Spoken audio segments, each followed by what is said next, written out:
Yeah.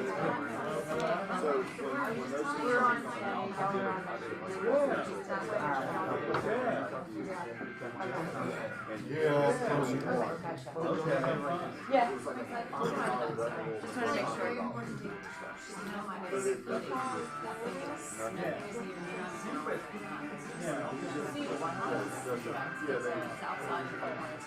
So for me, I saw it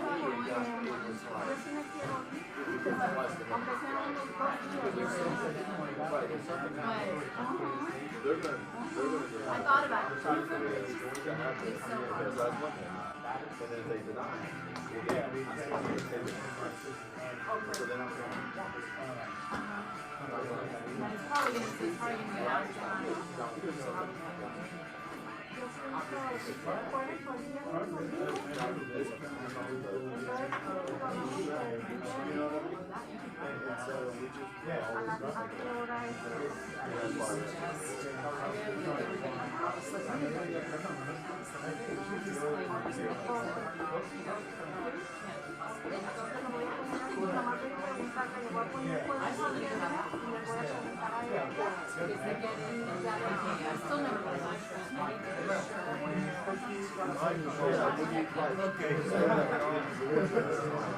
I knew we could see each other around.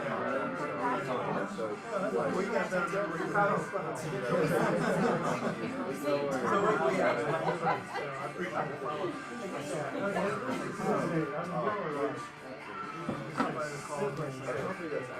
And our quarterbacks, like they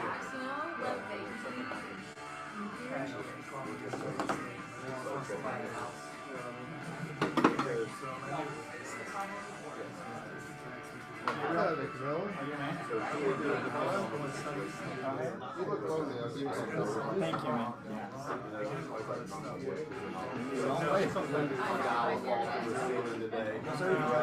pretty good. How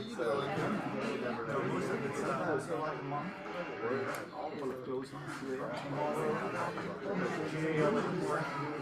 doing? That's what I'm It's busy. You're doing it. We're showing what a boss is. How are you seeing things pick up, slow down?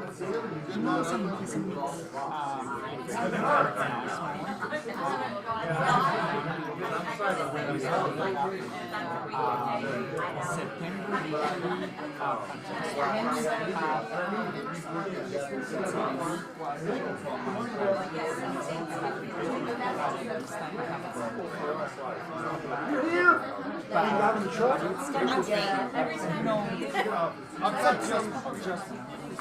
I've got some stuff in my pipeline that might be coming down. Looking at financing, I'll make sure I kind of keep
Well, good morning.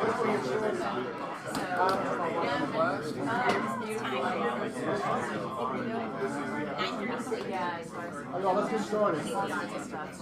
So we are right at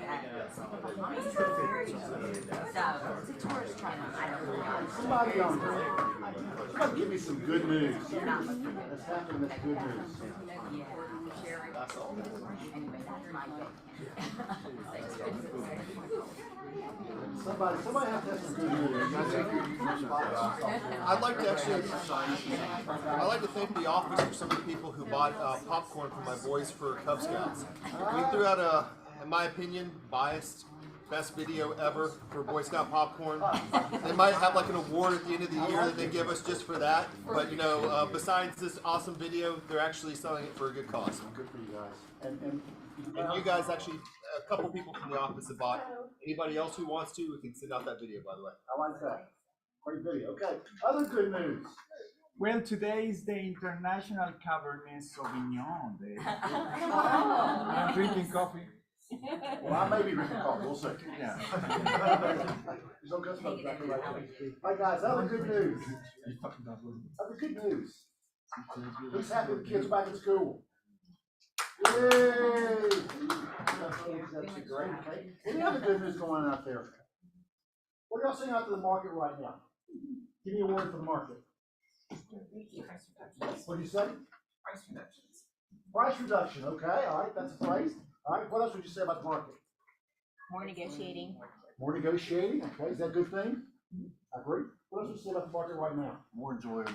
Huh? It's more enjoyable. More enjoyable. Wow, I like that. More enjoyable. Yeah. Buyers are throwing out more aggressive offers. Buyers are putting up more aggressive offers. I like that. Opportunity for buyers.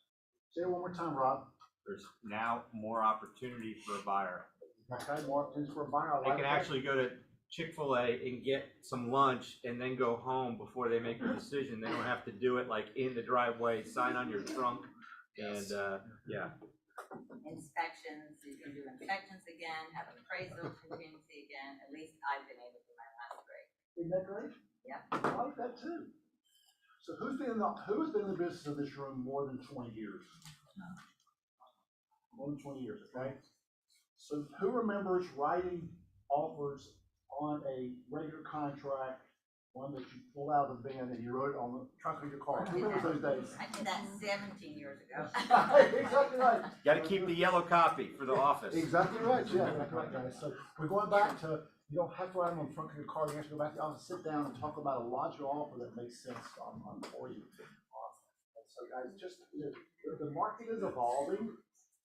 It's shifting, if you want to call it that, and it's a good thing because we're getting back to more of a, whatever you call a normal. What's the balanced market? What is that? How many months is that? How many? 6 months. Are we close to 6 months right now? No. Not close. What's inventory right now? Terry, a month? No, Anybody know? 2 months. Huh? 2 or 3. Months of inventory? 2 months. 2 months of inventory, is that right? You guys It think was it's 2.1 true? in the MMO. What'd you ask? It was 2.1 in the MMO. Really? For the Okay, market. well, guys, you talk about those, guys, the market is evolving, it's a good thing. Can we still do well in this market? Yes. Yes. We'll leave it right there. That's probably the best news in the morning, is to do well in this market, okay? All right, let us move on. Oh, I'm sorry, now we have a couple of visitors this morning. Why don't you mind introducing yourself, please? Sure. My name's Ron Kelm. I am a career CPA.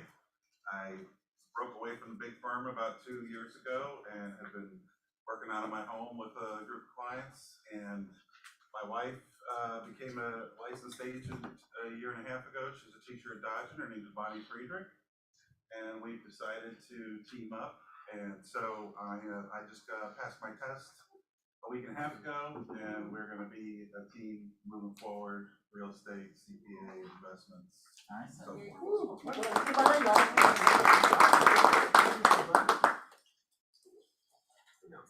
I want to. I'm John Rubino. I just passed my exam. Give him a hand, yay!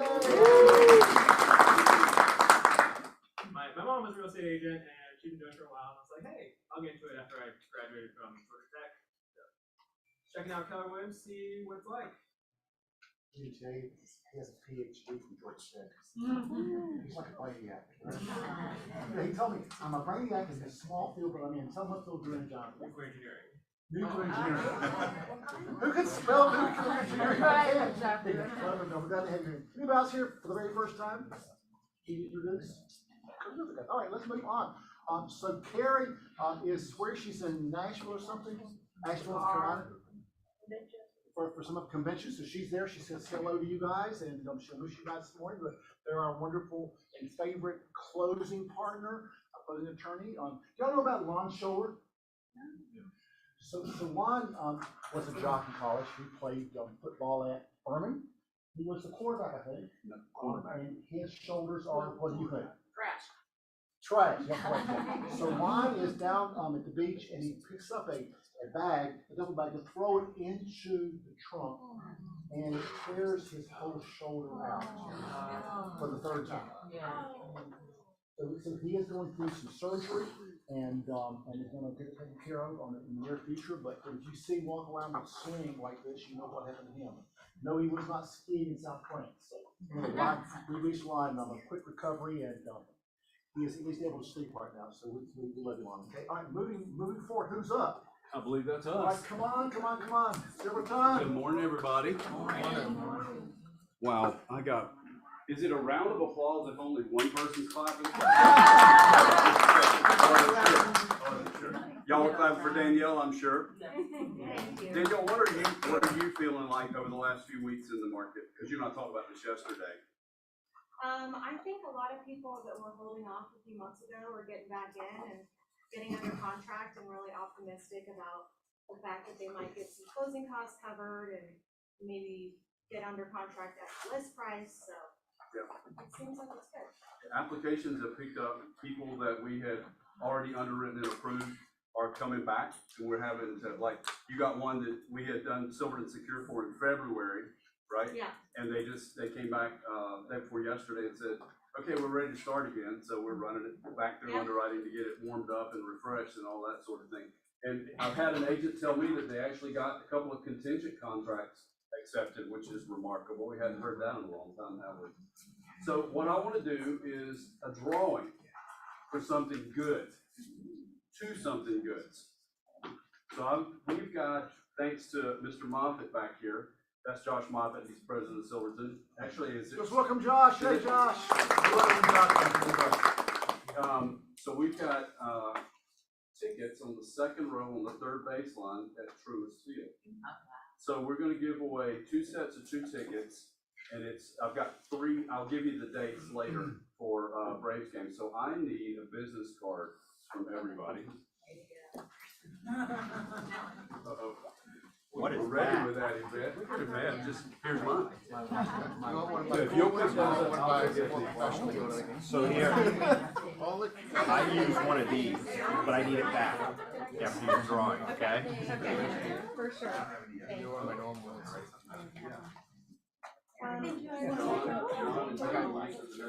You can write your name on mine, so it's someone's Yeah, I was gonna say that's an unfair advantage. Then we just have to go. I made those into a bunch of Christmas cards Unfair later, advantage, I know which like one. family members. Okay, good. There you go.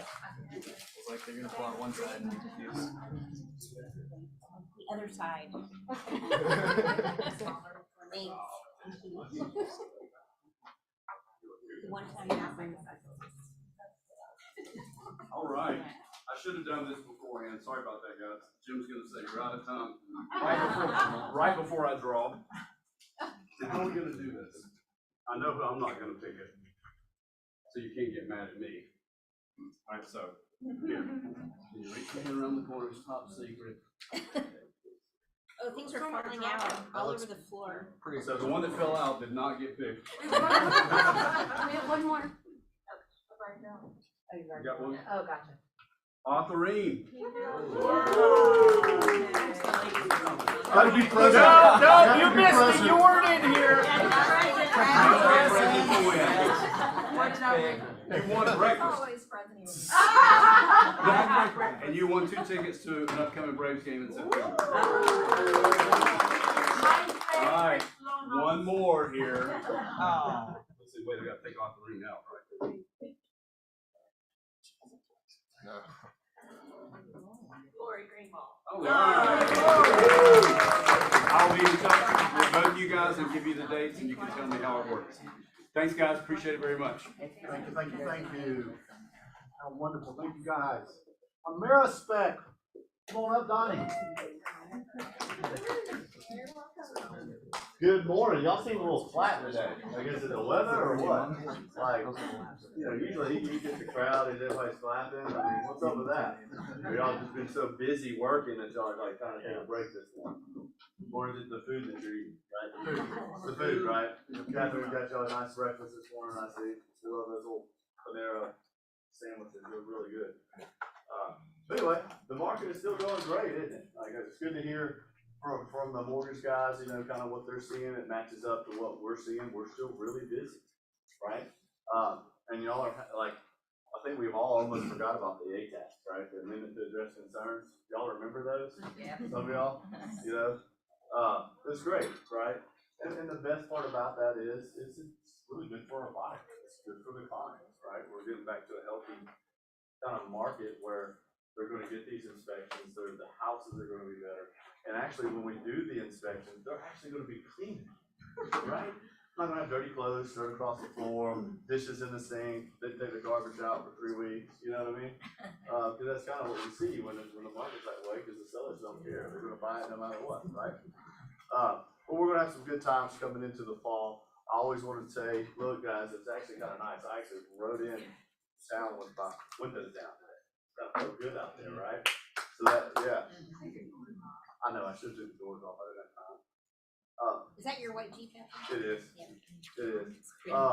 But it's going to be time to service our HVACs, right? We need to do some home maintenance stuff to our house, right? We're coming out of the summer. We're coming into the fall. We should. I mean, football season's about to be here. I see well, at least one of them are excited about football anyway, right? So anytime that happens, even with our listings, remind our sellers, remind our clients to service our HVACs, right?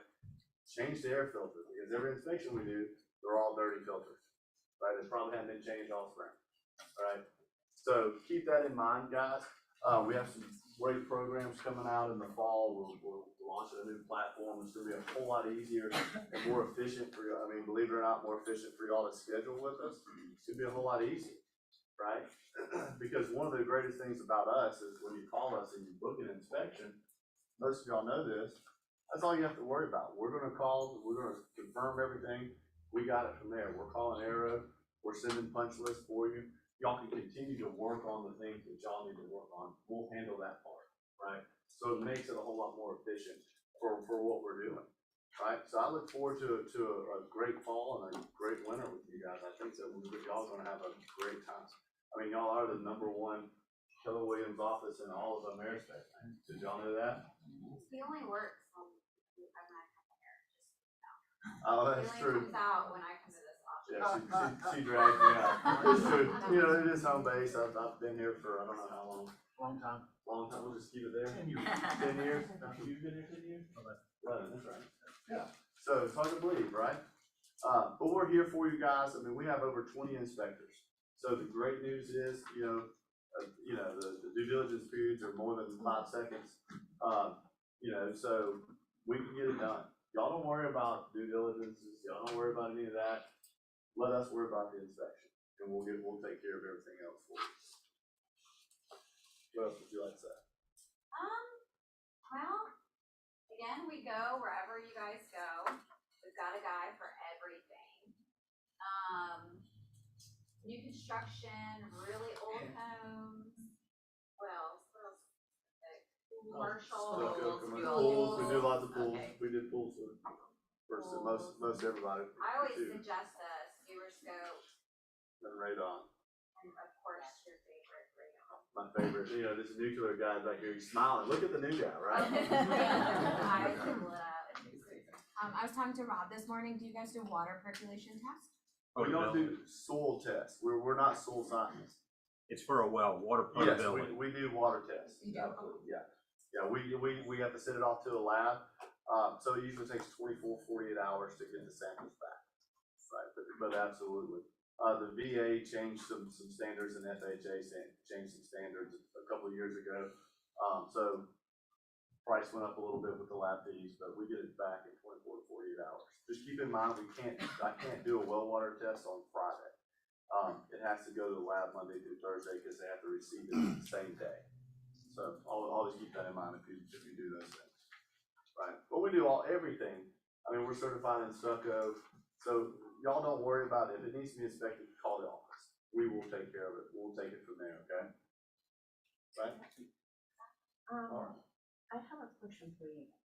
Is there any way for you guys to help us to set up an appointment even though we haven't received the binding agreement? Yes. Because I have had some problems with your company scheduling that appointment because I do not have the binding. I know that we are going to be binding in the next 2 or 3 hours. So She when the said no. market was really weird, we were getting calls and bookings, and so it was really difficult to put holds on. With this office and our partner office, going forward, you'll never have a problem putting a hold on. Well, they canceled mine because I didn't receive the binding agreement. And when I come back with you I don't guys, remember like that, in the because next with 5 you, they or would 6 have called, months. they should have called me. Yeah, So- I will call you. Yeah, And Yeah, then I because that'll called, never happen again. I receive it like in the next 5 more minutes and I call and she said, oh, it's already booked with, you know that I always looking for a Spanish. Yeah, person. so it's Marcos. Yeah, Yeah, with Marcos. Yeah, because we do have the Spanish speakers as well. Mhm. So, Okay. yeah, but yeah, I'll make sure. Thank you. I could have. If she would have called me, I'd have went I back. don't know, but you said- Right, but we're getting the hook here, guys. We'll be here in the back. I hope that, Reel it we've in. known each other for so long. It's Thank you, great. Donnie. Yeah. That's right. Bye, y'all. See, Rob, they even know when they're getting the hook. Yeah, because I was an elementary school principal years ago, and so I still have that ability to stand up and they just fear me for some reason. That's why that's true. Actually, that's not true. All right, guys, this is what we live by right here, guys. The Y4C2TES. The E was added several years ago. Equity, and so I'm glad we have that one. Rob, what's your favorite one this morning? Win-win. All right, tell us about that. Why's that your favorite one? Really, because any deal you're doing, we're doing a co-op. And we always forget it's co-op, right? And if you can have a great relationship with the other agent, it makes negotiations and everything better. Obviously, they're doing the best they can for their client, and you're doing the best you can for your client, but it's not about you, and it's not about that other agent, right? So when you have a good co-op relationship, it makes it a little bit easier. You ready to call somebody that doesn't like you? How's it feel? It's tough, isn't it? Particularly if you've done something to them that went, wow, I gotta call them and ask them for a favor that I played advice to them last time. How does that compare when you call someone that like, hey Jim, man, how's it going? Which one do you want, guys? Second one. Of course you do, because that means you're the chance of you getting the deal done. Also, guys, just remember, when you burn that bridge that day, most often it comes back to haunt you. Yes, ma'am. Jill and I were having a conversation about that yesterday because there are a lot of agents, that show a property and say, oh my gosh, my clients love it. They're really thinking about making an offer, and they're out there and we follow up and they don't get back to us to even let us know what's going on after we've already let our client know they're potentially interested. Just make sure that you're always, as the buyer's agent, following up with the listing agent when they call you for feedback, because the clients are counting on that feedback, and it makes it difficult for us to have a good feeling about communication. Well, place text. Yep. Or 30-second email, doesn't take much. And I'll say, Yes, sir. on that note, it takes less than a minute to fill out a showing time feedback survey. I can't Exactly. believe how many agents, days and days and days go by. 5 or 6 And some are requests. KW agents, Yes. not in this office. Yeah.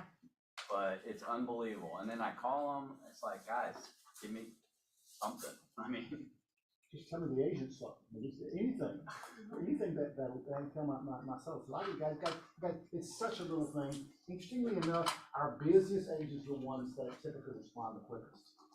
It's the ones that have one deal last year that just don't decline time because they're too busy to do that. Guys, that's a great conversation, guys. Thank you so much for that, okay, guys? You know, guys, this is what we live by. Real estate conversations remind you about this on Monday and Wednesday at 8:30. Coach Arthur Reed, Johnson, come in and learn your scripts, guys. Come in, they call it conversation now. Come in and learn your conversation now, guys. Please do that.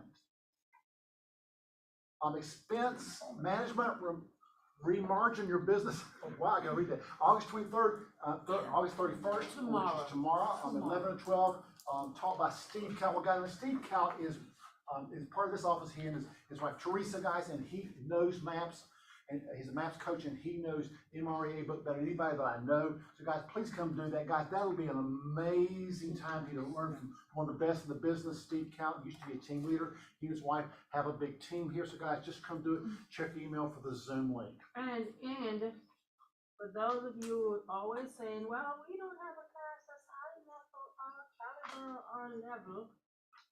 Everybody needs expense management. Everybody. So please, this class is gonna be here and on Zoom, right, Kimberly? So I'm looking at all my MREAs to be in this room.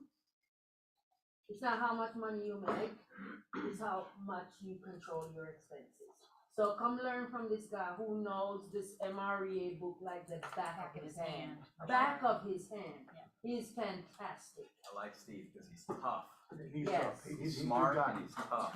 He's one of those smart guys, you're right, which I love. Anyway, guys, this is for you guys, because I promise this is not being taught any place within 5 miles of here. They just don't teach this kind of stuff. All right, why do you need a PC coach, guys? That's a great question. Do you need one? Everyone needs one. Gary Keller's has a coach. I have about 2 coaches or 3. I need even more, guys. So please come to it. Meet our coaching team, Barry, Carrie, and Arthurine, and that is going to be on September the 7th from 11 to 12 in the lead gen room and on Zoom. Understand the DISC profile. Guys, this is something that you just need to know about. It'll help you understand your clients that are different than you are. Please come and take a look at this September the 12th, 11 to 12. As you see, we coach here and train here almost every single day, guys. Just realize that. Moving on. Command happy hour. Guys, if you're not using command, get it out of your mind. Oh, command does not work. Guys, it works beautifully, particularly for single agents. Please come join this, and he'll show you what to do. Ask the simplest questions, and Kevin is there, and he'll help you understand how you can use command to run your business, but you can. Foreclosures. Now, guys, this is something that you're going to start getting used to because they're going to start happening, particularly people that overpaid for houses in the past year or so. And maybe there's foreclosures there if they were highly leveraged. So it's going to be on September 14th at 11 a.m. to 12 p.m. And that's taught by Courtney Newton in the lead gen room and on Zoom, both group training. Please do that. And then MREA Masterclass Series Part 4. This guy is a rock star, Rob Daniels. He is a member of MAPS Coaching. He's a bold coach. He is just great talent. Lives in Orlando, Florida. He's a good friend. And his son from Virginia also. He's just a great guy. So another thing, and the cost is free, guys. We need to start charging maybe $100 for it. Maybe I will take him seriously, guys. Rob is incredible talent, guys. You want to learn from him. Rockstar Open Houses and Farming Strategies, guys. And open houses are being very prolific right now. Moving on. Lessons learned. Rob, tell us something that you learned this week. It was interesting. So we had some people, or I had some people I was talking to, and they're like, "Oh, man, the market's changing so much. It's going down and everything." And I'm like, my mind is blown. I'm like, your mindset is like horrible, right? We're in this every single day, and they'll look at your stats and they're like, "Oh, it's going backwards." So this was January 1. Our average sales price, if you can hover over that, average sales price in Atlanta was $347. It went up to 400, right? And it backed up just a pinch to 390. Okay? So context on that is it didn't come down, right? Across the board, what we're seeing is that it's starting to level out, right? It's not gonna plummet like it did in 2000. Where did it peak? What month or what time? Like at this? Right here? Yeah. June and July. So when was it crazy? March, April, May, it was just nuts, right? Until May 19th. Yeah, when the interest rates. Yeah. So, Right. interest rates, right? So ex-lender did it for 20 years, right? I will tell you this over and over and over. Think about the couple that gets married, right? And mama wants a house. What's that guy gonna do? He's getting mama a house. He's not going, mama, you know what interest rates are today? That's not happening, right? It's based on their payment, right? If you put a brand new Ford Bronco out there on Johnson's Ferry Road and put $4.99 a month on it, right? There would be an accident in front of that place because people are trying to get it. If you put that same Ford Bronco out there and put $87,000 on it, people are flying right by. So people are not overbuying, okay? There's opportunity out there. There's opportunity for them to actually make a good decision and have more than a minute to have that conversation.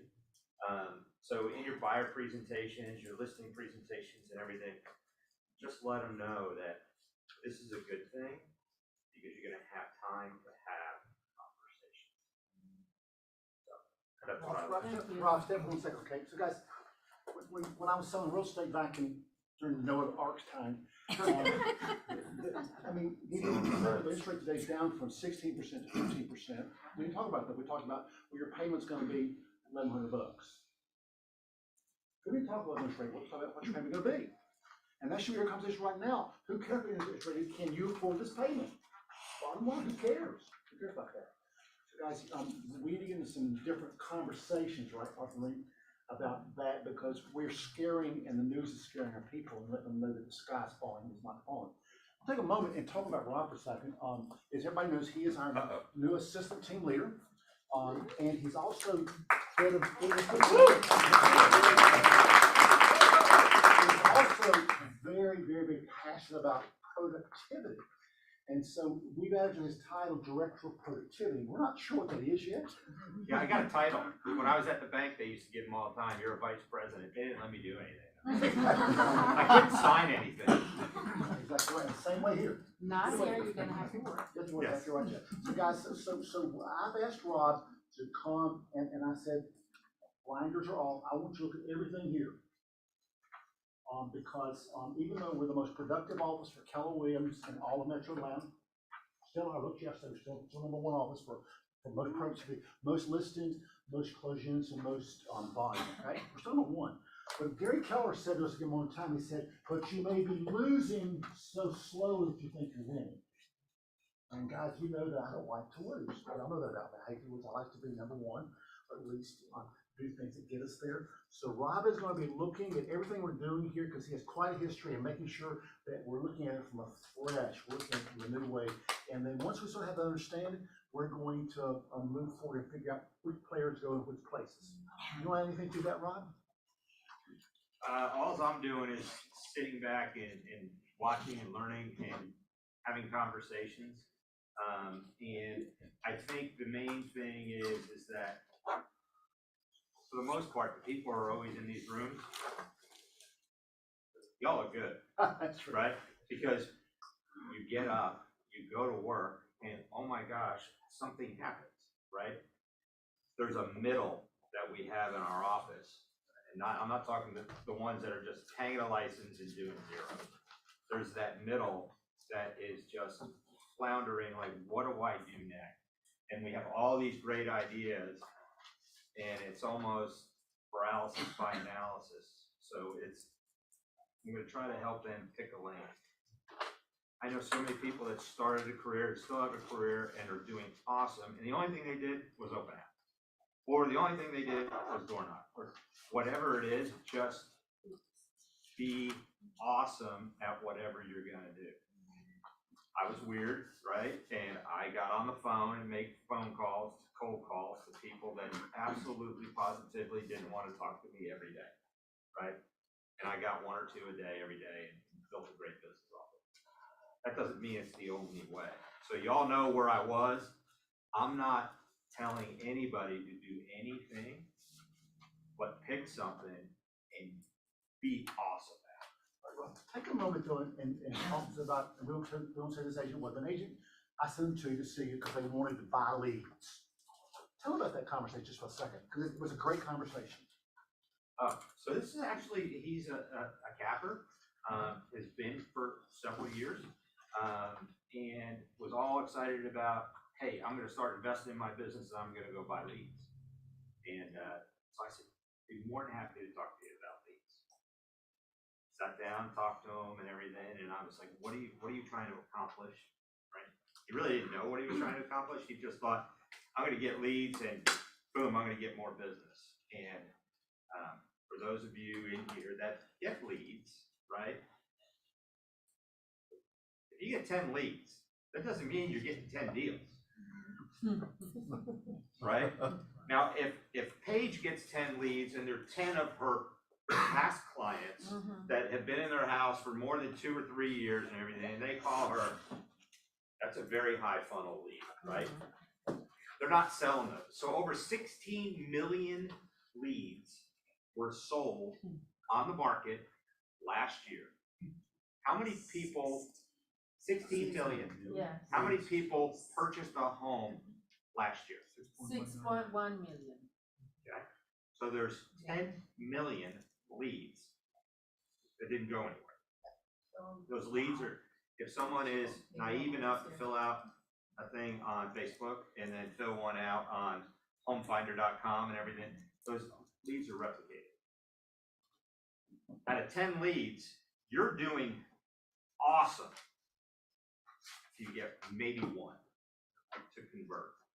And that conversion is over a period of time. So I told him, listen, you can buy leads. I'll give you different name sources or anything, because really there's no bad lead, right? Someone at some point raised their hand. It's your job to chase them, qualify them, and find out if they can get in your pipeline to do something in the next year. His perception was, I'm going to buy leads and I'm going to do deals right away.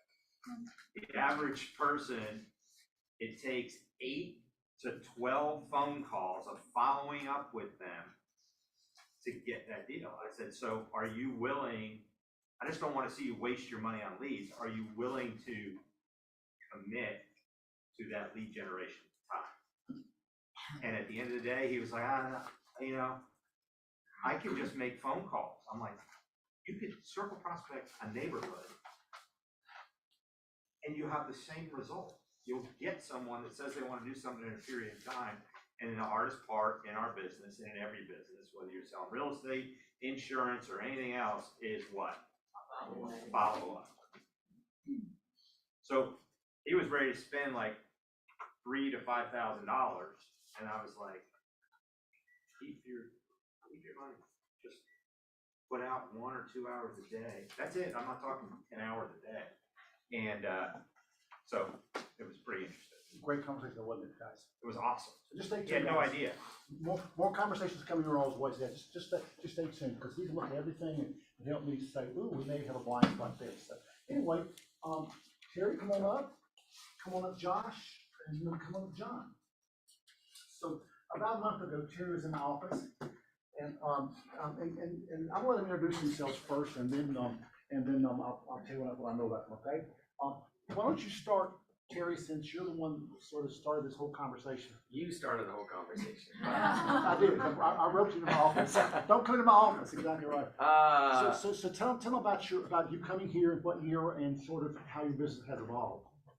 I don't know, what year did we come here? 2012. Okay, yeah, so 2012, I came over from Remax. Some of you know that story. I was, Remax, you're very much an independent, by yourself kind of person, which I'm normally an independent by myself kind of person, but I really wanted people surrounding me that would help me succeed, and Remax really didn't have a plan for that, as some of you with Remax back in the old days know. So I came over here because Jim hounded me for about 2 years. And it works, you know, just like it works with our clients, right? Just tell them something 7 times, it's gonna happen. So anyway, ended up here. A lot of you know my story. I like to win more than I like to lose. I hate to lose more than I like to win, actually. And so it was always important, no matter what I did. I was a classically trained musician, wanted to be the best. Went to real estate, wanted to be the best. I was good to my clients were good to me, but I was in it to be number 1. I didn't want to be number 2, number 3, number 4. I didn't. And so I got out. Basically, I loved real estate, but I was in the wrong part of it. And so missed my son's first soccer goal working with a jackass client. And I said, that's it. There's got to be a better way to do what I love to do. And so my license is still held here. And because I love this office and everybody in it, and I love what Jim represents, and this dude's got a rocket here as assistant team leader too. So, but all that to say, I still stay plugged in to realtors and real estate, even though I made the switch to investing. So since I came here, I don't know, Jim, we were selling 70 or 80 houses a year for a couple of years, and then I got into the house flipping business, started flipping properties in my IRA. I changed my IRA over to self-directed and started wholesaling and flipping houses in my IRA because it got smashed during the Great Recession. So I was able to build that back up in a couple of years to where it was by doing real estate inside of it, which you can do. And then went full-time into investing and basically flipping houses in 3 markets. And then just most recently, we've kind of gone into the whole cash flow game and bought a $3 million lodge up in Helen to rent to businesses, and did it all in like 8 or 9 years. And you can do it too. It was simple, it was easy, but you have to be open to be an investor as well as an agent. So that's kind of my story. Great stories, guys. Good talent, right? And then John and Teresa, again, I met them, how many years ago, John? 3 or 4 years ago? And when I was introduced to them, the first several, and together they do 13 million in sales. I went, wow. What I didn't know was at the time Teresa was doing 3 and he was doing 10. So tell them about your business, John, because you have a similar story. Yeah, I mean, I've been in real estate since 2004. So I started out working with some investors, and then I switched over to the recession and got Fannie Mae as a client. So we sold 250 listings every year for 4 years. And that was a lot of work for not much money. But all right, now, John, say that last part, 250 houses, and say the last part, a lot of work for not much money, because the average sales price we have is $78,000. That was a great time in real estate.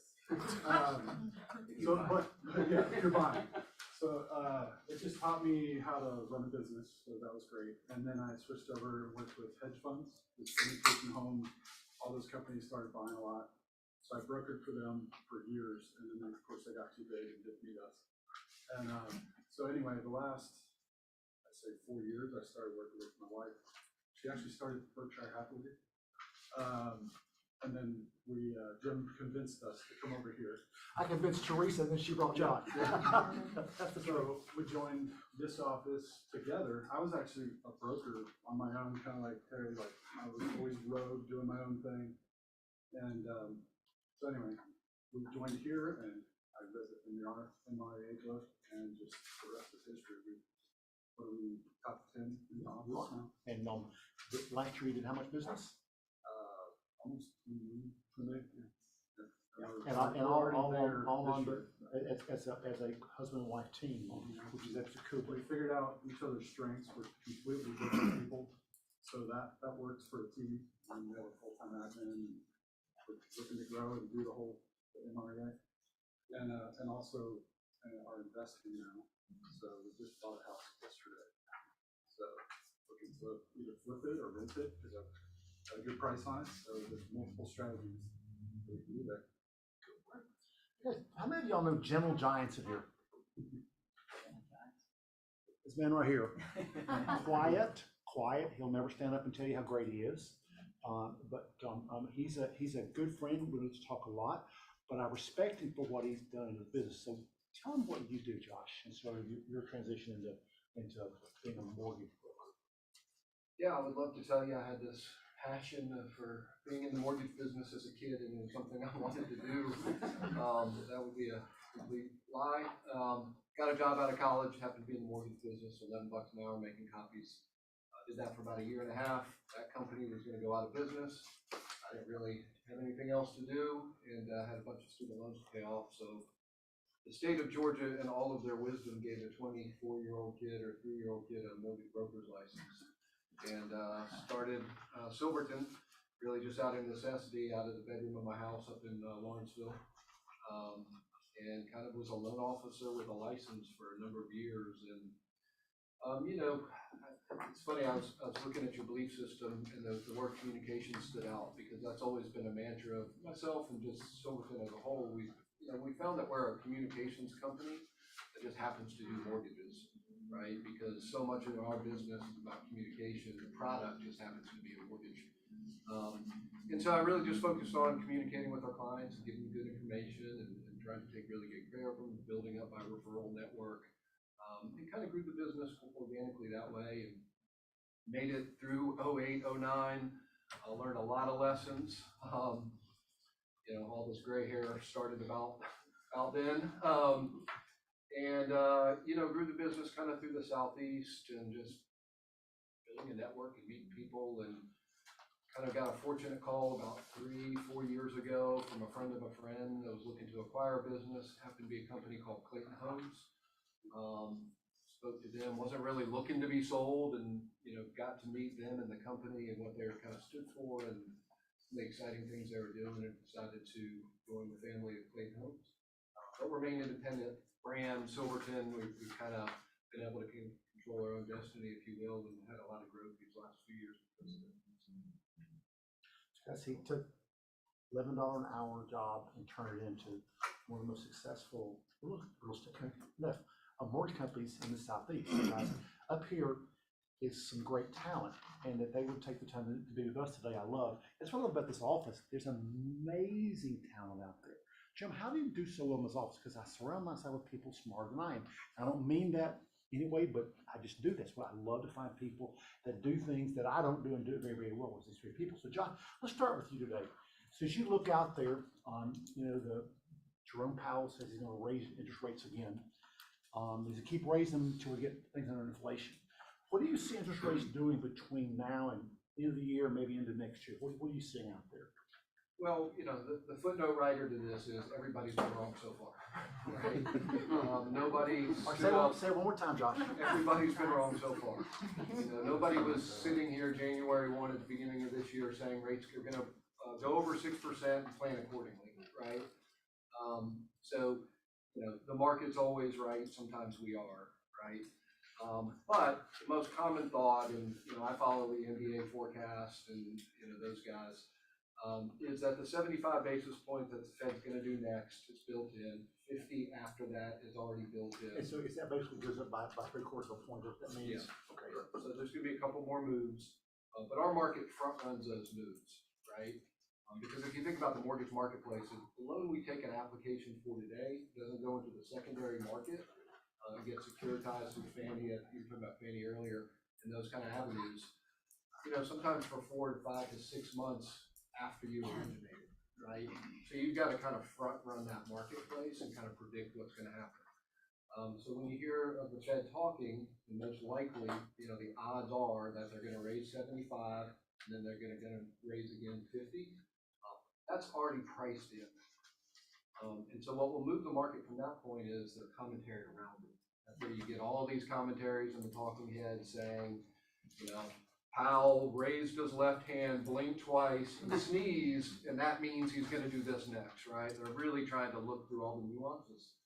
But for the most part, the prediction is we're going to kind of be flatline for the rest of the year and kind of bounce around where we've been bouncing, which is kind of that mid 5% range for the 30-year fixed product. Right? Not a guarantee. I think I read it's about a 70% odd kind of favorite right now that's going to kind of be the course. Where that takes us next year is a little bit of an unknown. You know, the most common thought is we're either in a recession or one's coming, right? And how long and deep that is gonna then dictate what's happened with rates. Recessions typically depress rates, right? Kind of the normal history of things. So if we are in a recession next year, what the Fed's given is enough room. They're gonna overshoot a little now to get inflation under control, and then it gives them some tools to come back down a little bit. So you might actually see some decrease next year. I just wanted to ask about that. I don't want to stop you from that, but is the reason that we're actually having interest rates go up at, like 0.75, percentage points here and there, instead of like at a quarter? Is it because, like maybe about a year or so ago, whenever we were being told that inflation was transitory and that it wasn't happening, we probably should have been doing it then, and now we're kind of making up for that time that we were kind of inflating? Yeah, 100%. Okay. Yeah, we're playing catch up. All right, I just wanted to see why the pain was, I'd rather be the lobster that goes in head first boiling instead of like it just generally like heating me up, Yeah, and that's been kind of the complaint again from the other side is the Fed watchers, right? Is we should have been doing 100-point raises to start off the year. We were so far behind that we should have kept. Yeah, and that's why you're seeing this really, volatile market rather than just kind of the slow and steady rise up, which is unfortunate. Good question. Yeah, good question. And so worst case scenario next year, John, I know you have no crystal ball, and I know that, and you're not gonna put this on Facebook, the worst case scenario, how high do you think interest rates go? Do you think Not it goes 7? recording this, are we? Huh? No, I think, Don't record this, guys, please. I think the most likely scenario is we stay flat or actually come down a little bit. I think we've seen the high water mark already, which is about 6.25 rates, although we had a rare beat time. And so, this is an interesting stat. Our 52-week high and low right now, kind of August to August, is 2.9 to 6.25. That's the biggest spread we've ever seen in that short period of time. So your word earlier, Jim, was really spot on. We're normalizing. We got to get back to normal. And normal means inflation being under control, interest rates that reflect that.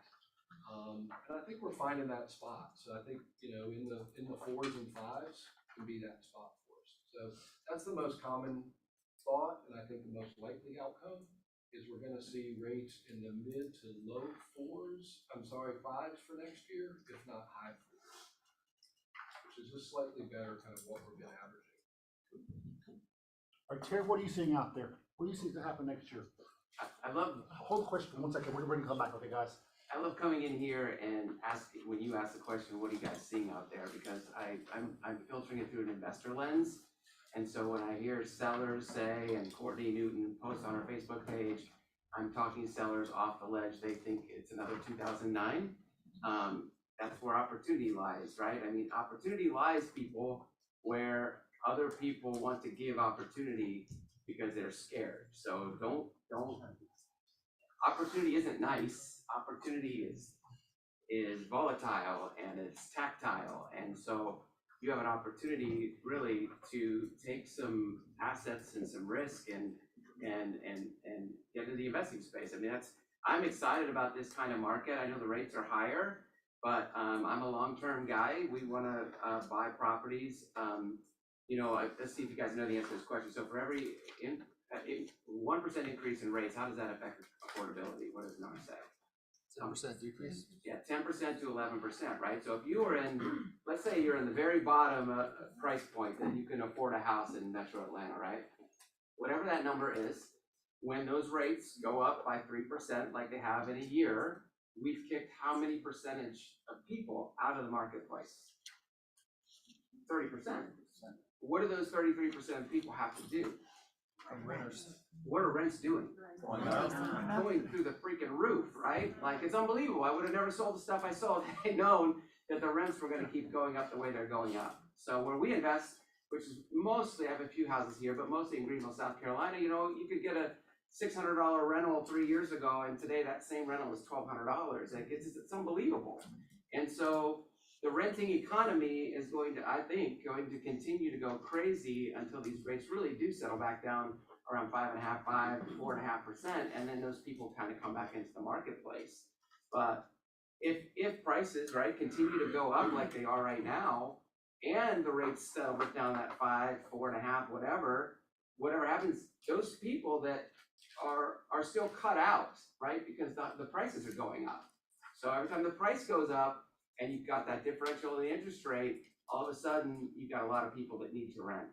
And so we're actually, from an investing standpoint, we're going out and looking, okay, can we break even on this house right now? And then refinance it in a couple of years when rates settle back down if there is a recession. And it looks like, the news is a self-fulfilling prophecy. I spend a lot of time studying people behavior, not studying, like, there are a lot of people that will study like the blinks and Jerome Powell raised his left hand. I want to study what the reactions are to the headlines in the news, right? And so today, because you guys do this too, right? We create stories in our head.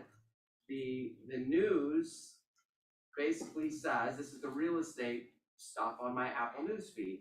Home price growth decelerated in June. Bank of America launches zero down mortgage for Blacks and Latinos in Dallas. That's actually a really good thing. Greece's largest shopping mall, that doesn't matter. Real estate asking prices are coming in down in Connecticut, but rising interest rates are hurting buyers. So like all of this stuff creates reactions in normal people, right? And so when those reactions happen and the news keeps saying, well, interest rates are up, they're not going to tell you the prices are up 18.8% over last year. You're not going to hear that. You're going to hear that, oh, it's slowing from where it was last year, right? See the spin? The headlines are designed to get eyeballs and ad dollars, right? But what's cool about if you're an investor and you look at how people are being manipulated by the headlines, I'm looking through all that trying to find opportunity. And you might too. If you're sitting in a listing appointment and somebody thinks the sky is falling and you're like, this would make a great rental property, you should make an offer on that house if you can.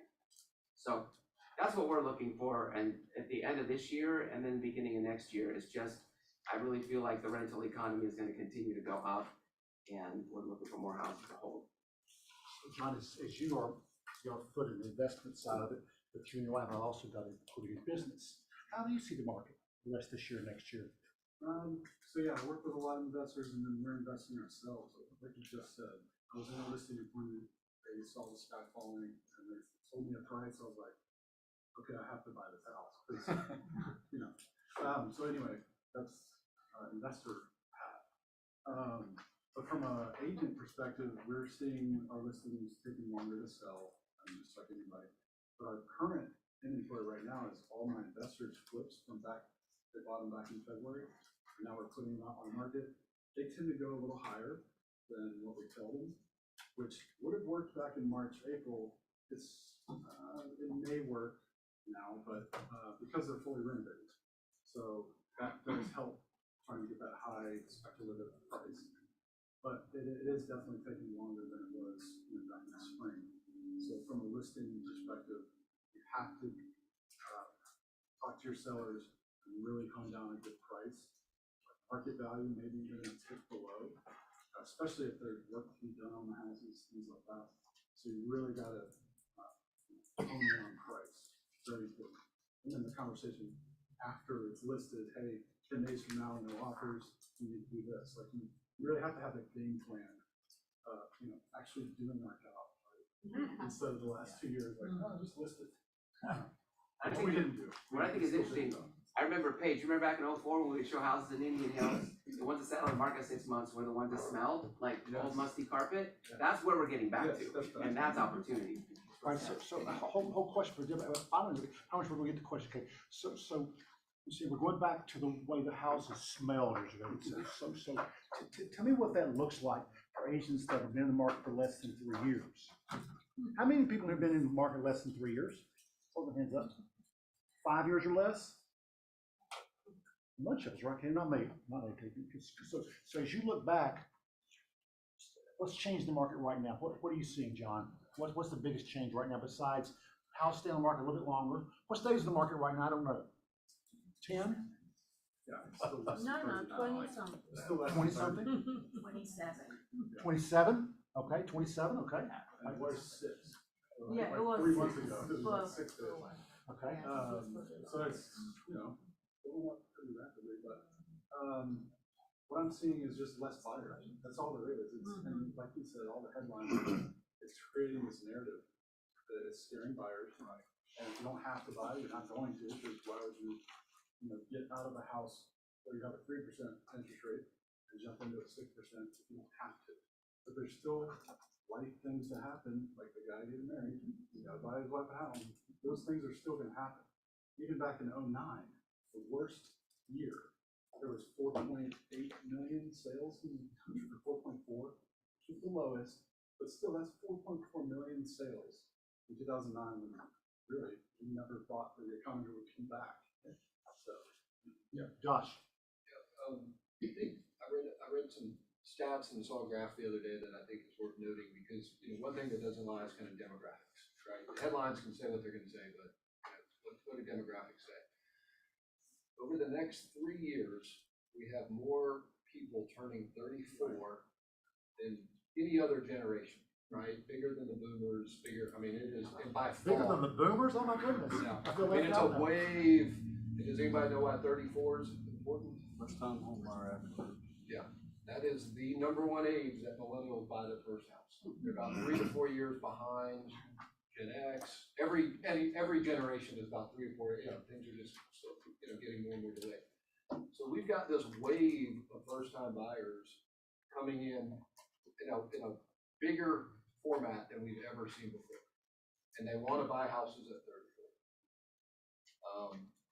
And every market's very localized, right? But we're in a market here where we have a lot of attractions for young home buyers, right? So to me, I think you've got a lot of equity locked up, and it might stay locked up. To your point, the industry did $8 trillion worth of loans in 2020 and 2021, right? 2 biggest years ever in mortgage originations, refis purchases. That's $8 trillion worth of loans that are somewhere around 3%. That's a lot of locked up equity that people are gonna go, do I really wanna give that up, right? So you've got that locked, that I think is gonna hold down supply still. But you've got this demand coming in of these first time buyers, right? And so how that's gonna fit in your business, I think is kind of an interesting puzzle. Like if you don't have first time buyers in your business model, to me, you're missing out on the next 3 to 4 years of the biggest wave that we'll ever see.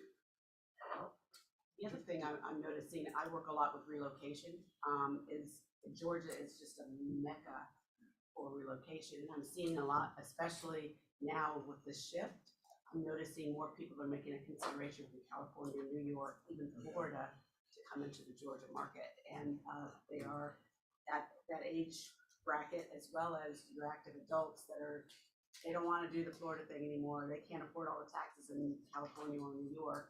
So they're coming into the market is what I'm seeing. I agree with that. Okay, I got whole question. I promise you, 25 will stop. Terry, anything else you're seeing out there right now?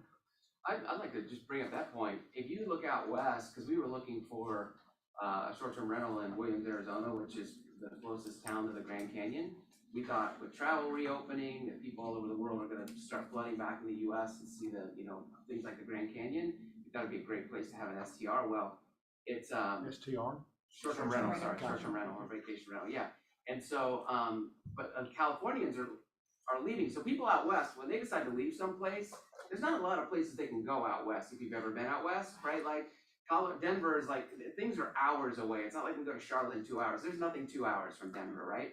So, so what's happening is we're seeing that here a little bit, but because there's more populace and availability to move, it's not as big of a deal. But there are a lot of people from the northeastern states and Midwest that want to be here and have better weather and that sort of thing. And if you go through and if you study the last recessions, other than the Great Recession, I think property values in the last 4 have gone up. Now, when the rates were kind of 17, 18%, there were a couple of dips. But in general, from the beginning of the recession to the end of the recession, the prices of homes went up. And I think that's probably where we're going to continue to be. Jim, I got one. So, and any of you guys can answer this, but I'm primarily asking Josh. Hold on, 1 second, okay? People in front of you, hold on. All right, you asked a question a long time ago, let you ask it. Yeah, Please. So it was, I actually kind of looked it up too while we were all talking to get one of my answers about the recession, because Josh had mentioned something about we're in a recession, but we're not in a recession, so kind of looked that up and got the idea that like according to GDP first and second quarter, we were technically in a recession, but that's not really a real recession, but that they are saying that January first quarter of next year would be could be the real recession, is what's being forecasted. So. With a capital R. And with that being said, Terry made a comment about how he's still investing, and I'm an investor mind as well. And I was thinking, why not wait till next year? But if interest rates are gonna be even lower possibly, as an investor, you'll get a lower rate, and the prices, as Rob was showing, we had already peaked and we're coming down. So it's not gonna look like it's gonna go up during a recession. Those have been around forever. Why do prices go down in August and September? Seasonal. It's seasonal. Yeah. That's not an Excuse me. It's not an indication of prices going down at all. That's because we've gone from July to August, when people go back to school and first-time homebuyers start looking at houses, families don't. Families typically So pay you're more for a thinking it's house. gonna go back up? I think prices will continue. It depends on supply, right? But I think prices are continuing to go up. And the problem is, if you wait on interest rates to come down, prices are up. So there's an offset there. Well, I mean, I'm just thinking because a recession is to come in January, first quarter next year, that would affect home prices, I would think, or would it not? Are you saying that this was just a temporary, like you just said, temporary thing, and then it's just gonna stabilize or in fact go back up? Yeah, I think getting hit by the baseball bat in 2009 makes people think that recession equals home values go down, and that's not true. Most recessions last how long, guys? 6 to 8 months. 6 to 8 months. That's, 6 to 8 months, guys, 6 to 8 months. So it's not like they're gonna come. And if we are in it, we're halfway through. So I'll tell you, can I share something? Hold your question, because a couple people in front of you, okay? So did that answer your question? Yeah, sort of, yeah. Like, the only clarification I didn't get is, you can't really predict the prices of homes to go back up, it's just a chance you're taking when you're buying right now. But if you're gonna hold for 10, 15, 20 years, yeah. Then It'll it make a doesn't- difference. Okay, yeah. When's a good time to buy real estate, everybody? Right now. Right now. Yes, ma'am, you're next. John, on the seller where the sky is falling, what conversation do you have if you're the person that's buying the property? Well, it What does that depends look like? on that seller, and how that seller came into our pipeline. So if it's a motivated seller, like, because I have investment needs and things like that. So I go in, like, hey, I'm a licensed realtor, but I can also give you a guaranteed offer, right? I do that program. And they were more leaning towards the convenience factor they wanted to offer. And I didn't say a number, and they gave me their number. And said, okay, well, I can probably get you that number, but also this is what I can do if we clean up your house. So I gave them the option. Okay. And I didn't want to like steer them wrong. So, yeah. Which is a giant advantage over me. When I go into that same house and they call an investor, they're never giving me a number. I have to use all of my sales skills to get it out of them, and I still most of the time can't get it out of them. But the trusted realtor goes in and offers options, he gets a number because it's a softer sell. Beautiful. We're trying to go in order. Does that answer your question? Thank you. Great. Yes, Reed, you were next. You go ahead, Rusty. I'll defer to the gentleman in the middle. Like, we're not come back to you. All right. Question or not? Okay, my question is, what do you feel like is gonna solve the inventory crisis, and how long, what kind of time horizon? Because that's the big problem. Can I tell them what Gary Keller said? I have no clue. Cool. I mean, that's what I asked here, that big question, sitting in front of me, he said, I have no clue, because it's unknown territory. Would y'all agree with that? I would say never. We created this problem in 2010 when we wouldn't loan to builders. I mean, like, we've been creating this problem for a long time. There's never gonna be enough houses. Stopped building for 7 years. In Italy, there's enough houses when people die and nobody moves in, right? That's like, you remember seeing the news where you can buy a house in Italy for $5,000? Oh, yeah. Why? Nobody lives there anymore. It's beautiful, but nobody lives there. And that's not happening in our world. People are making a lot of babies, so. Leslie, I think you're next. Yeah, I'm just curious, so I've only been in a real estate agent for like a year, And I'm just curious, by all practical definitions, we are in a recession. What is gonna be the difference when somebody finally says we're in a recession? Is there gonna be any difference, or is that already kind of built into? I mean, what, I missed that. So I'm just curious, if you look at it, practical definitions, we're in a recession, just nobody's really saying we're in a recession. When they finally say we're in a recession, does that impact anything differently than today?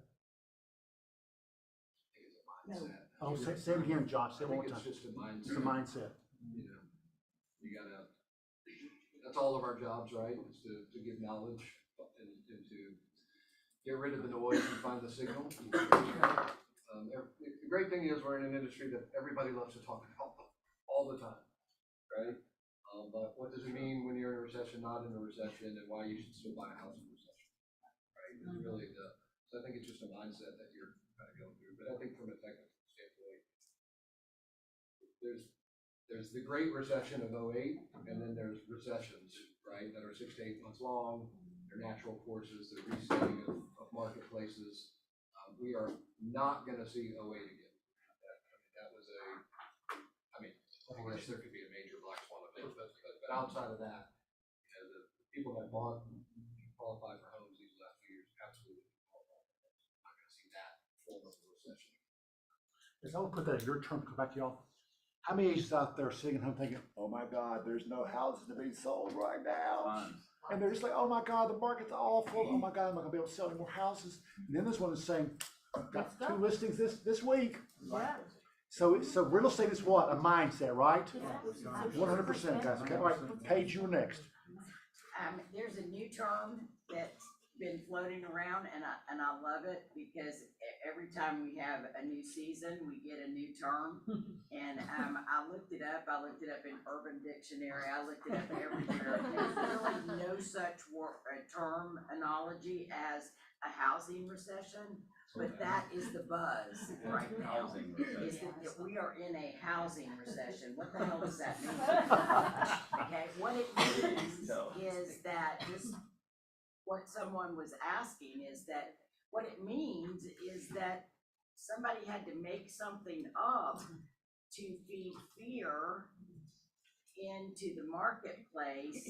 And then what we can do as true professionals is we have to go out there and find those people who are motivated. As Ed Morgan would say, we're not going to start living in tents. No. Okay, we're still people are still gonna die, they're still gonna get a divorce. At Mega Camp, they did the 6 Ds, and that was awesome. Death, divorce, dividends, something. But, it just keeps going, and as I've always said, and everybody in here that knows me knows how I love dead people. And that people are gonna continue to die. So there's always going to be some kind of flow of motivated people who need to sell their property. And last but not least, because Sherry is not here, I will holler for her.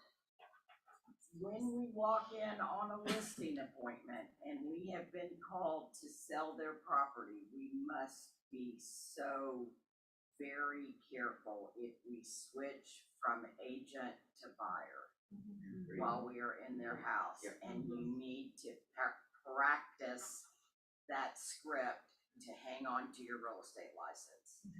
Because there are people who would love to have your real estate license if they've called you to become a fiduciary and you become the fox in the hen house.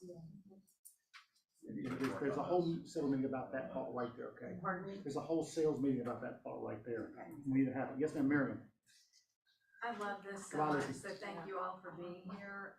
And I think our brains are wired to scan for risk, and buyers, they see the risk, and we as realtors want to protect them. So we tell them the risk of the due diligence and the inspections, or waiving it, or the risk of waiving your appraisal, the risk of not having a finance contingency. And I had a huge aha this past year with my young buyers. They weren't going quite far enough to be the chosen offers. So I finally realized I have to explain the risk of waiting. So there's such a risk of waiting. when you talk about these first-time buyers, they are paying rent. So nutshell is, it changed the dynamic, and it's an honest thing that we need to explain, and I think still very valid, because we're back to normal cycles. In years that are going up, median prices still go down in late summer, deeper down in fall, deepest down in winter, and then back up in spring. So it's never been like the trajectory of the last 2 years. So you show them why now you are probably gonna get the better pricing until they hit back up in spring. And if we're at 5.5%, first of all, what is it some lenders are saying? You marry the house, but you date the rate. So you can refinance if they do go down. And the other thing about these higher interest rates, it's sort of mitigated by the fact that you don't have to come in 100 over right now. So yes, you're paying more in a rate, but many of us had buyers had to come in 150 over to get a house. Well, what does that do to your cost? So it's just been a fascinating change for me, because I work it matters so much to me to protect my clients, but you're still protecting them if you explain to them the risk of waiting and why it makes so much sense for them to buy now, especially these first-time renters. They're paying $48,000 a year to rent a home. From an investor perspective, she's right on the money, by the way. Not only about the buyers, our brain is wired to survive. And so every time we see a headline, every time we watch a YouTube influencer that puts a little spin on something to make you watch their video, you are buying into the fact that you're feeding your brain its fear, right? So if you feed, back to the biological, just simplify it down. If you're feeding your fear, you're gonna constantly be hooked on feeding your fear and getting very protective, right? So what happened in the pandemic when everybody was dying and we were seeing it all over the news? Fear. We went into our shell, and that's what we do when we have fear. So not only teaching your buyers how to overcome the fear with logic, but watch the consumer sentiment study from the University of Michigan. I watch that as an investor like clockwork. Every month I'm looking at it, and you guys know what that is? No, say that again. So the University of Michigan Consumer Sentiment Study, they basically, Say a little bit slowly. oh, sorry. Sorry. University of Michigan Consumer Sentiment Study. Thank you. It's not quoted often in the media. I like to watch it because it shows, you can take a period in time of what happened. So let's say when the airplanes hit the building in 2011, you can see what consumers are thinking. You remember I said I like to study the large group of people and their behavior, because that helps me as an investor.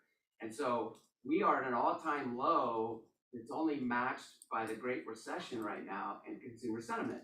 Like, it's down here at the bottom of the graph, just like it was in 2008, 2009, 2010.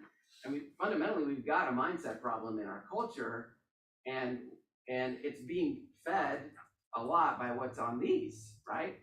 So which makes it great as an investor, because that's where opportunity exists, is when you can feast on the fear of others. I don't want to be a fox in the hen house, but opportunity is kind of taking advantage of an opportunity that's out there, right? Solving a problem. Solving the problem. So long as you disclose. Correct. Absolutely. Yes, ma'am. Karen, yes, ma'am. I was in a training the other day that was real estate based, and it said that for every one positive communication in the news, there are 17 negative communications, and that to outweigh the one positive, it takes 3.7. To outweigh the one negative, it takes 3.7 positive communications to outweigh the negative. So 3.7 times 17 is what you need to be working with, communicating with your database. Well stated. Well stated. Are you all other questions? Oh, yes, sir, please. So I was thinking about the first-time home buyer. So I'm like the millennial generation, unfortunately. And I'm kind of wondering, are we actually seeing first-time buyers really starting to, buy their first house? Because everyone I know grew up, well, some grew up, some were like late teens, early 20s when the Great Recession hit. Pretty much everyone I know who's not like in real estate is expecting a crash again. everyone's expecting prices to go, 50% lower, and you have to tell them like, no, there are X, Y, or Z reasons, and you have to actually explain that to people. So I'm kind of wondering, are we actually seeing increases in first-time home buyers happening, and is that kind of factored in, the mindset of the millennials having grown up and seen like the worst recession since God knows when, before our time, really? Josh, was it 1 out of 4? What last year was it 1 out of 4 transactions was a first-time home buyer? I think I read that somewhere. To answer your question. Yeah, I mean, delay for sure, and a lot of the reasons, I think, because of what you just said, right? This is the first generation that saw housing wealth decrease in a substantial way through their parents' eyes. Right? No other generation had ever seen that or lived through it. I think that's part of the reason why they are delayed, amongst other things, right? Cost of student loans, cost of education, all those things. And the length of education. Yeah. The length of education has dealt us a huge blow that, there are people that are just staying in school. Why not? And so that's delaying. Why not?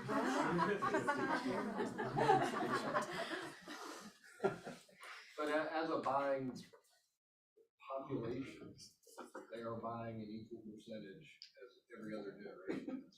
It's just later. It's that 34-year, 35-year-old mark versus previous generations were early 30s and then mid 20s, and then that's kind of stair-stepped 3 to 4 years every generation.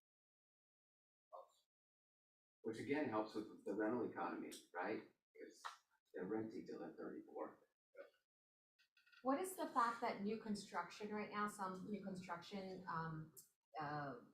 builders are, begging buyers agents to bring buyers by, tell you, what does that tell you? And then some of them are not building more homes, that they're slowly letting inventory out, and things have changed on there. And so what does that indicate to us in terms of? Who knows a builder out there that's begging buyers to come in? Well, they're offering 3%. Well, They're sending us they're doing that. invitations. They're just, they're not putting a lot of inventory out there. It's changed. They're just I doing have their job people again. standing in line for my Say it again. They're doing their job again like we are. Yeah, I was just gonna say that. They're just They're doing back to- marketing again. They're They're back to marketing. 2019. Like what we, but you see them, what someone would take away, what you just not said, and you're well read, I know that's what I mean. They would say, oh, my agent said there's gonna be deals out there for new homes. Is that true? I don't see that happening. I mean, could it happen? And why is that true? Because we need to build 10 million houses in order to catch up where we are. Is that right? Is that number correctly? 10 million. So It's also price point. it's not the price, but if you're over a million, you may sit there a lot. Yeah. I'm even wrong about that. The brokers are over a million. Well, see, I will get quoted also. Is that right? Yes, ma'am.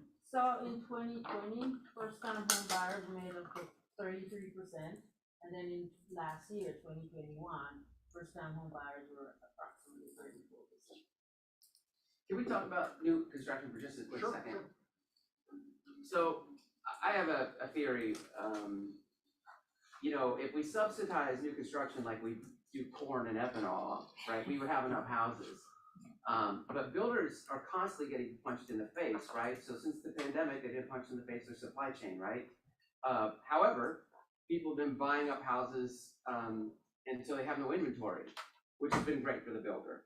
But now if a builder is looking at the environment going, I don't know if the supply chain thing is gonna work itself out. I don't know if materials are gonna be 7, 8, 9, 10% more next year than they are now, and what if rates go up to 6%? Is a builder gonna want to build a spec house right now? A small individual investor like me, we build 6 or 7 a year. We're not. We're sitting on the sidelines waiting just to kind of see. The big builders, though, I'm curious. Do you know anything? Yeah, so our parent company, Clayton, they own 9 site-built home builders in the country. By collection, they're the 8th largest builder, site-built builder in the country. And we get to work with a number of them. We do about $1 billion in lending on site-built right now, new construction. And what we're seeing is normalizing, right? They're offering closing costs They're offering, you know, upgrades to the fridge and kitchen, things like that. I think the lead indicator that if you start to see it will signal something greater is price reductions in the new home communities, right? That's what they hold on to the longest, because that can be kind of a snowball effect. Outside of the model home, the last one that sits on the retention pond, and, you know, the ugly homes, right? Specs are slowing down. You know, they're going into an unknown marketplace. Land acquisition is slowing down. They're doing more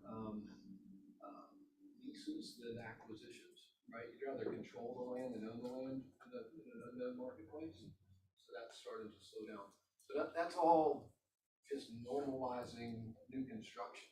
You know, I mean, 2020, 2021, then people just lining up full cash offers. If you fill out, take a number, you know, and we're just gonna raise the price 20% every 3 months.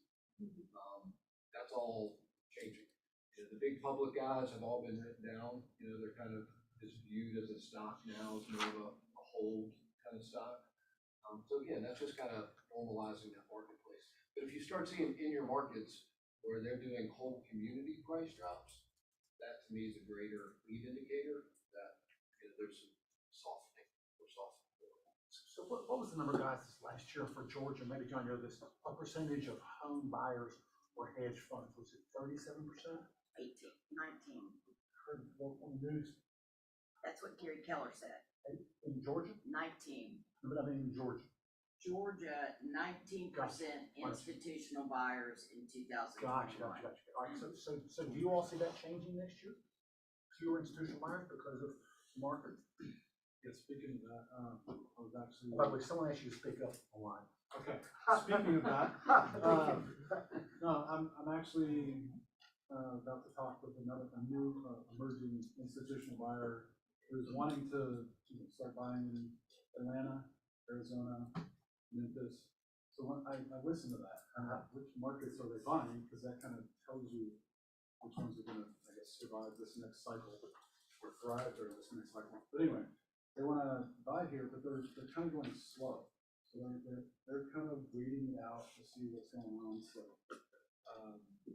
and then a couple others stopped buying.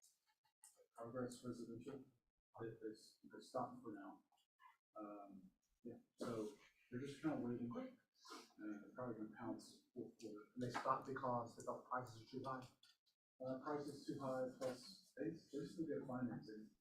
People don't understand that, but they still get huge credit lines, and there's percentage built in, but they're not 6%, but it's still higher than it was. So they have to kind of look at all that stuff and see if it's worth it to go into that market and start. Terry, what do you say? I don't know much about hedge fund home buying activity. I do know that several of my colleagues in the wholesaling and house flipping world have basically made a living the past couple of years buying stuff and selling it directly to Open Door. Yes. It's unbelievable. Yeah. Wow.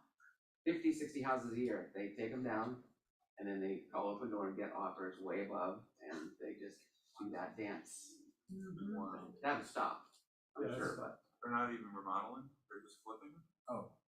Yeah. Yeah. And Open Door's not remodeling either. Yeah. They used to, but then they realized that's not worth our money. But so basically, Open Door's model, Zillow, some of the people might agree, but they're basically just buying a couple in a neighborhood and creating a market and then building on appreciation. They're like the CarMax of housing market. But that's not, And you can do that, right? I mean, I'm just using Paige as an example because I know she does Indian Hills, but when you agree, if Paige had enough listings, she could control the market price in Indian Hills. Absolutely, she could. She could do that without even owning a house. But that is what we're seeing, is that they buy one at 300, they buy the next one at 325, they buy the next one at 400, then they buy the next one at 500, and now the one that they bought at 300 is valued at 500. Well, any burning closing question before we let them sort of give us the last thought? No? I forgot anybody else was. Okay. Jim? Yes, ma'am. Grace. Those, companies that were doing, ribbon and so on, that were helping people to look like they were cash buyers. I think there's no longer a need for them anymore. I don't personally know about, I mean, I know those companies within the. Homeward, Yeah, homeward, ribbon. I never really used them, other people might have an answer to. Yeah, possibly not. Most buyers can negotiate against that, not possession, might not need it. Any closing thoughts left? Thank you. Thank you. I got 3 pages of notes, I mean, it's, you guys asked really unbelievable questions, and it's been an honor being up here with these guys. So 5 years ago, I heard that Atlanta is gonna be the number 2, number 3 most populous city in the country in 25 years. So here, the guys selling real estate in Atlanta, unless the federal government decides to take over real estate, or some big company like, I'm not thinking right now, the guy said, you're gonna have a job for as long as you're willing to do what it takes. I grew up here and I remember when I was 13, I think the Darlington population sign flipped to 300,000 and we thought, oh my God, we're the big time. Metro 6 million too. When I got into business in 1984, there was one house for sale on Metro Line for over $1 million. About it was 10 minutes these days. One house, guys, one house. So guys, write this down, this is real important. God is not making any more profit. He stopped. He stopped making property, guys. So he's not making more. So God, unless Terry can figure out how to inhabit the ocean, or John won, then guys, it's gonna be a good thing. Anything else, y'all? Anything else? Was this worth your time? Always.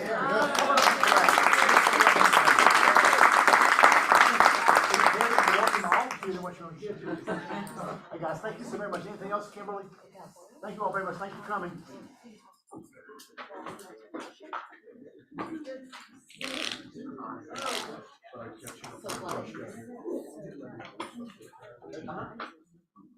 I would go if you could do